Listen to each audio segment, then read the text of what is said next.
Aralin 4, Batayang Proseso ng Pananaliksik.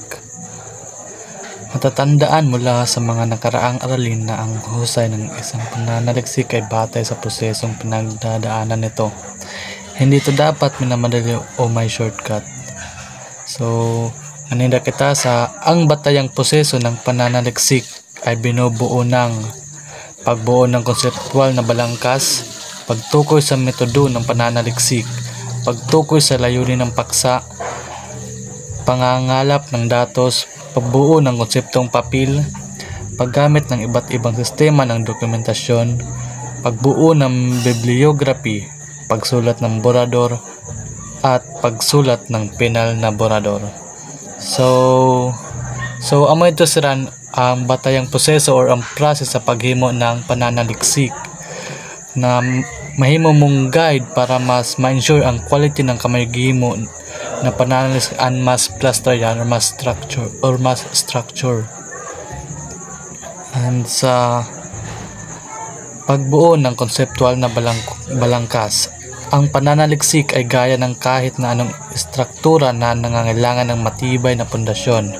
Ang konsepto ay ideyang binuo mula sa mga pagtatagni-tagning na obserbang katangian.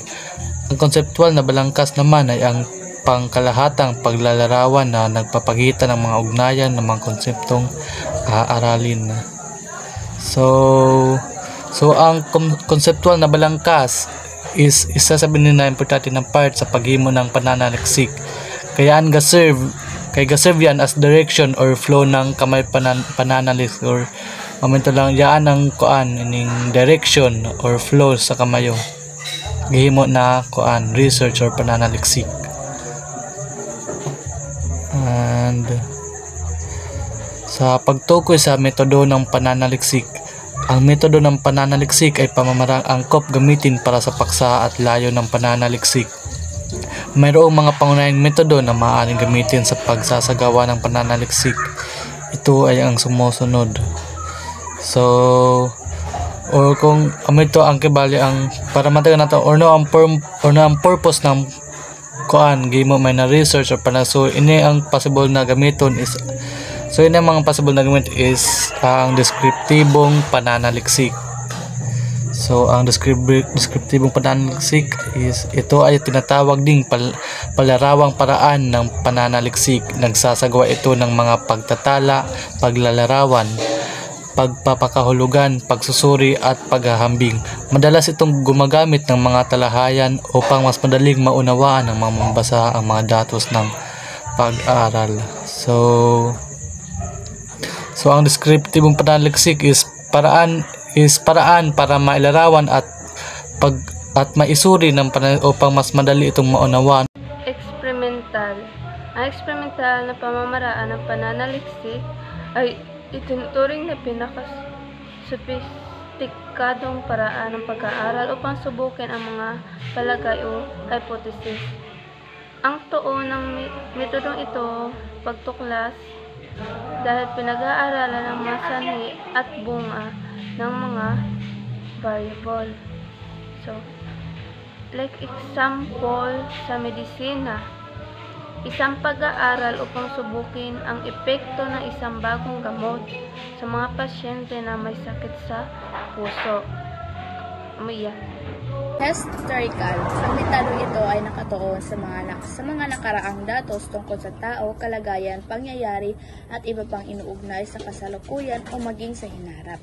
Ang mga kamaliang naganap sa nakaraan ay naglalayo maipakita ang mga paraan para maitama ang kasalukuyan hanggang sa hinarap. So, ang historical, ang mga din nilang paraan ng mga history. Metodong yag-focus sa nakaraang datos tungkol sa tao, kalagayan, pangyayari uban pa na related sa present or sa future. Amo yan ang historical. Tukoy sa layunin ng paksa. Ang layunin sa paksa ay mga hakbang na kailangan isagawa upang masagot ang mga tanong tungkol sa paksa. Ito ang magsisilbing gabay ng manunulat kung gaano niya gagawin mas komprehesibo ang kaniyang isusulat sa pag-aaral. So, Ang katunayan sa ilisgutan, amoy ni ang mga kinahanglan buhaton para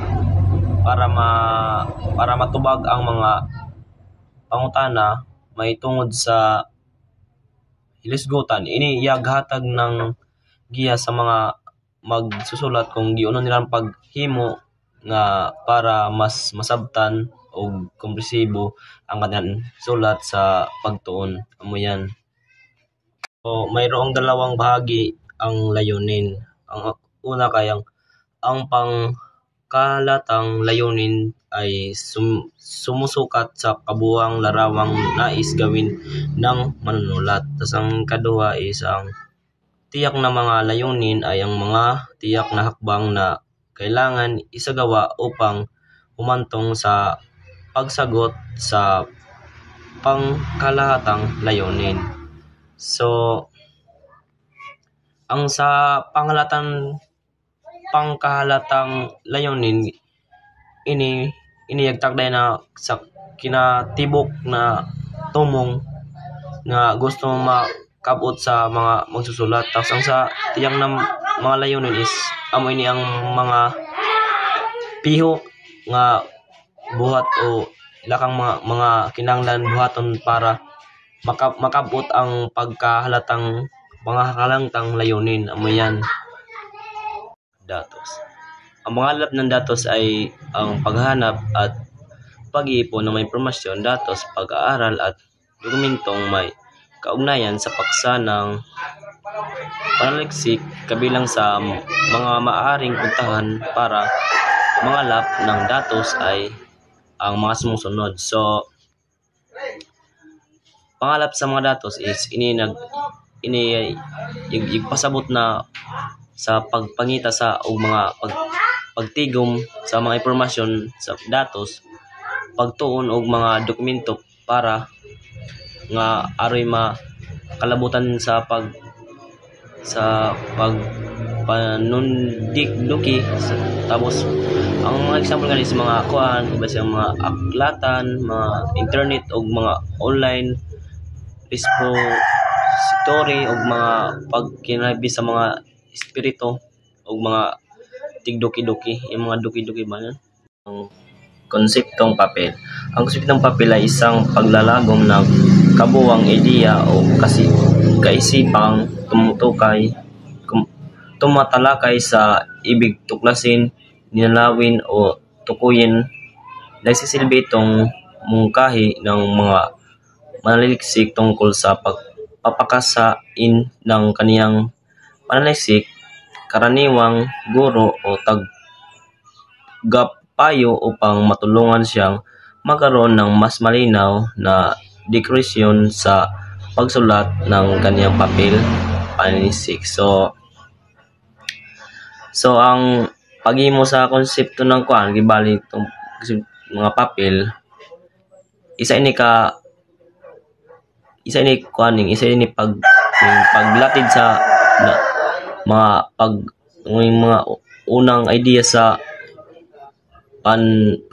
itong ilang ko kanina ba itong panunuduki panukiduki yan. Tas yung servisyo ini siran sa isip sugyot nga sa mapanduki-duki o kasagaran is mga ipresentar sa magtutudlo para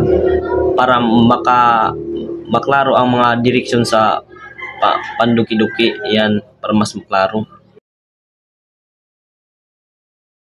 Pagbuo ng bibliography. Ang bibliography o talasanggunian ay listahan ng mga ginagamit na sanggunian. Mabasa rito ang panahon ng mga may akda, pamagat ng aklat o anumang ginagamit na represensya, publikasyon at lugar at pitsa ng pagkakalimbag.